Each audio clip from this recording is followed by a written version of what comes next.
قصتنا بتحكي عن صبيتين.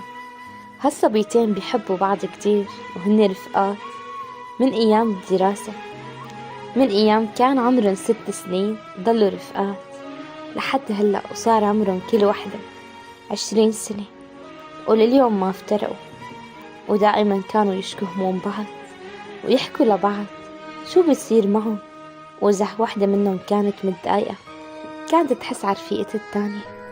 كانوا فعلا أخوات مو بس رفقات. وبيوم من الأيام قرروا يطلعوا على الحديقة، فدقت للصبية وقالت لها: شو رأيك نطلع اليوم نتمشى؟ فردت التانية: مو جاي على بالي، ما بعرف، متضايقة، مو جاي على بالي اطلع على مكان، تعي انتي لعندي على البيت. فقالت لها: تمام، جاية. وفعلا اجت البنت وبركوا سوا، وصاروا يحكوا همومهم لبعض ويحكوا كيف مضت هالأيام وكيف راحت هالأحلام. فسألتها رفيقتها: ليش بتحبيه؟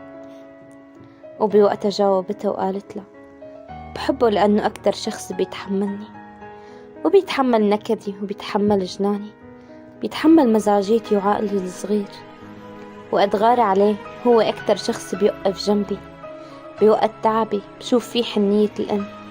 هو صح بعيد عني، بس بحكيه بحسه أقرب حدا من كل يلي جنبي. بيضل جنبي ليطمن إنه تحسنت وإني صرت أحسن. هو أكتر شخص بيهتم لزعلي، وعلى طول بيقلي فراشتي ما تزعلي.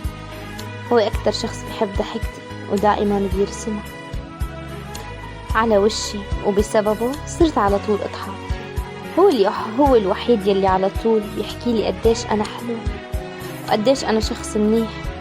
هو أكتر شخص بيهتم لتفاصيلي الصغيرة، لزعلي ولتعبي لوجعي، دائما بيكون جنبي.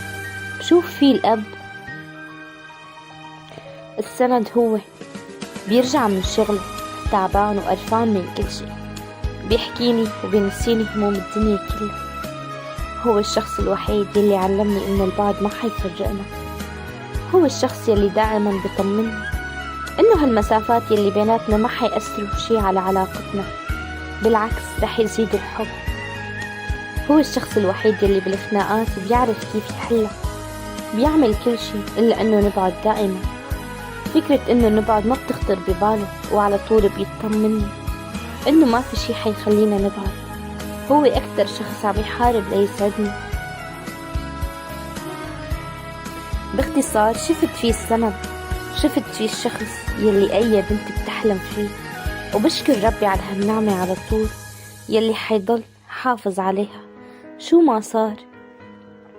فالرفيقتها انبسطت كتير من كلامه وقالت له: عن جد نيالك، لأنه لقيتي شخص يفهمك ويحبك ويكون معك بأوقاتك الصعبة وبأوقاتك المرة والحلوة. فقالت له: ايه الحمد لله، الله بعت لي إنسان بيفهمني وبيحبني أكتر ما أحبه. وهيك الصبيتين شكوا همومهم لبعض. ودائما الحياة ما بتوقف على حدا، ولما يكون عندك رفيقة بتحبيها وبتشكيلها همك، هاي أكبر نعمة من الله، لأنه وقتها رح تحسي إنه ما في عندك عبء، ما في عندك تعب، في إنسان تحكيله همك وتشكيله أكتر من إنه تبعدي عنه. حتى لو كنتي بعيدة، حتى لو كنتي قريبة، بتلاقي الإنسان دائما واقف